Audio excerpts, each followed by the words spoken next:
ഗുരുത്വാകർഷണമില്ലാത്ത അവസ്ഥയിൽ എത്ര ഒളിച്ചുവച്ചാലും അത് പുറത്തുവരും. സീറോ ഗ്രാവിറ്റിയിൽ സംവഹനം അഥവാ കൺവെക്ഷൻ ഉണ്ടാകില്ല. അതെങ്ങനെ വാതകഗോളങ്ങളായി സ്പേസ് സ്റ്റേഷനിൽ ഒഴുകി നടക്കും? എന്നാൽ നാറ്റത്തെക്കാൾ ഗൗരവകരമായ കാര്യം ഒരു ബഹിരാകാശ വാഹനത്തിൽ ഇതൊരു ടൈം ബോംബാണ് എന്നതാണ്. കുടലിലെ ബാക്ടീരിയ ഉൽപ്പാദിപ്പിക്കുന്ന ഹൈഡ്രജനും മീഥൈനുമാണ് അധോവായുവിന്റെ പ്രധാന ഘടകങ്ങൾ. രണ്ടും തീ പിടിക്കാൻ അത്യധികം സാധ്യതയുള്ളത്. കൂടാതെ അതിൽ അടങ്ങിയിരിക്കുന്ന സൾഫറും പ്രശ്നകാരിയാണ്.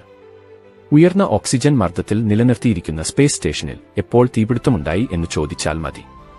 ബഹിരാകാശ യാത്രികർ ഒഴിവാക്കേണ്ട ഭക്ഷണ സാധനങ്ങളുണ്ട്. കുറെയൊക്കെ അങ്ങനെ പരിഹരിക്കാനായേക്കും.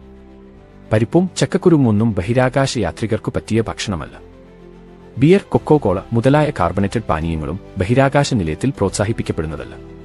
ഗുരുത്വാകർഷണമില്ലാത്ത അവസ്ഥയിൽ വയറ്റിലെ ഖരദ്രാവക പദാർത്ഥങ്ങളും വാതകങ്ങളും എല്ലാം കൂടിക്കലർന്നു കിടക്കും. തേറ്റലും എമ്പക്കവും അപകടം പിടിച്ച പരിപാടികളാണ്. അത് ഛർദിയായാണ് പുറത്തുവരിക.